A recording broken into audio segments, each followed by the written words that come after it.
Hey my friend, welcome to Handpan Basics Part 1.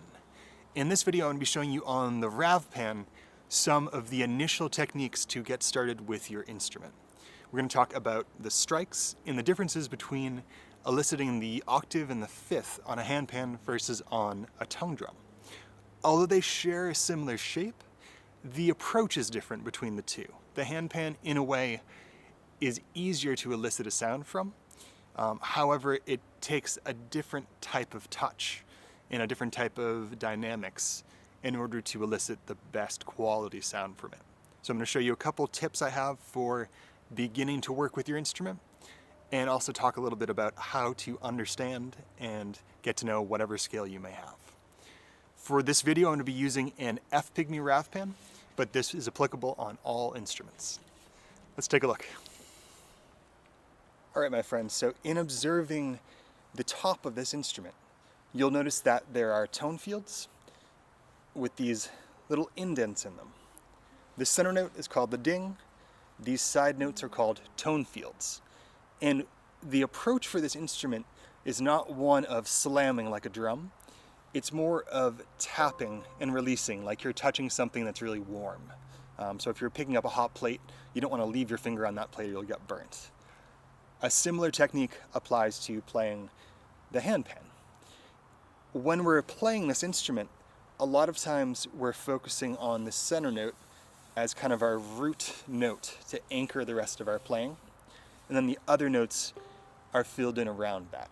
So you'll see some players using the center note as the rhythm sort of note, and these other notes as accents or the melody on top of that.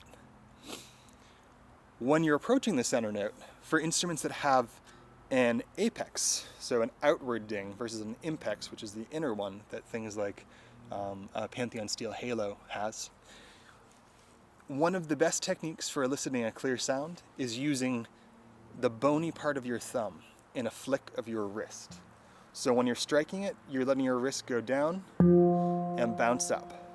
You're not doing this, but you're doing a twist of the wrist. Similarly, you can use a pointer finger and do a poke where you release. So you're striking and letting your finger bounce right off of that. Depending on what tone field you're using, you may use a different part of your hand to elicit a sound. So there's a clear difference between using the bony part of your thumb and using a poke or a double slap. So listen to the difference with my thumbs versus with my pointer fingers.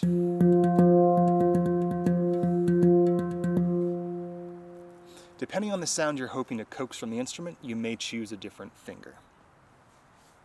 All right, so each of these instruments is tuned with the primary note, the fundamental, which can be elicited by hitting the center of any of these tone fields, and also the octave and the fifth. And you can think of this in terms of a stretch piece of skin. So the skin is stretched in a way that it vibrates as a whole like this, but there's an axis that goes this way and an axis that goes this way. And the tension that tuners are building into this create the octave and fifth. The original instruments from pan art use a slightly different tuning on the upper notes, but they all generally follow that formula. So when you're playing and striking that, you're hearing the primary note, the F, and also the octave F, which is this note over here. And on a lot of instruments you'll hear sympathetic resonance. So really this note and this note, octave, fifth. And you'll hear as you activate that, these ones ring in sympathy with it. So when you're playing this, you're using your strikes to create the fundamental note. If you wish to create the octave, it's typically the center with the part of the instrument that's horizontal in front of you. And you're lightly touching below that ding, and you're using a slap with this finger on the right side, on the oblong end of it. To activate the fifth, you usually go on the shorter, skinnier side and put your finger here. So practice that for a minute going back and forth. And I'm not pressing down with my left hand, I'm just lightly touching it. And that's not preventing it from resonating, it's just limiting the resonance of the octave or the fifth. So now that we've talked about activating the fundamental note, the octave, and the fifth, and also a couple strike techniques, let's try a quick navigation of the scale to get you used to it. So we're going to use our right thumb for the center, right thumb for the first, left for the second, right third, left fourth, right fifth, left sixth, right seventh, and left eighth. So when you're playing these instruments, it's easiest to keep your left hand on the left side mostly, and your right hand on the right side. In doing this, you're not going to be twisting yourself around and causing yourself trouble when you're navigating it. So if I'm playing over here, to start with, so right now I'm hitting the ding and the 4. If I switch over to the right side, I want to move and alternate to left hand on ding, right hand on 3 in this case.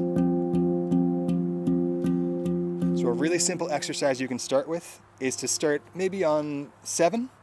So your left hand is on the ding, right hand is on 7, and you're using either 2 thumbs or a slap and a thumb. But each time you move to the other side of the instrument going down, you're switching hands. So we're doing left hand center, right hand on 7. Now we're switching to right hand center, left hand on 6.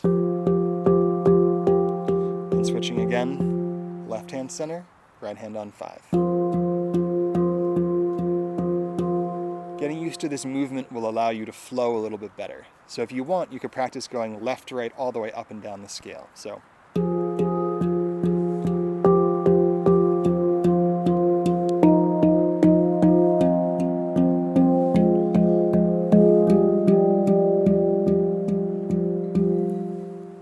to finish up this tutorial, I want to give you an easy rhythm that you can do on any instrument. And all this is going to do is be alternating left hand and right hand. So we're going to be hitting center note, first note. So practice that for a minute.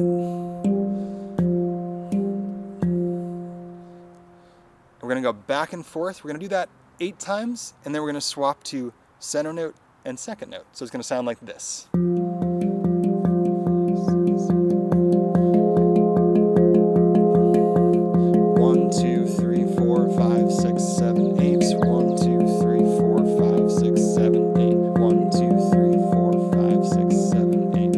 2, 3, 4, 5, 6, 7, 8. In playing this rhythm, you can move all the way up and down the scale. So see what you can do by adding in other notes.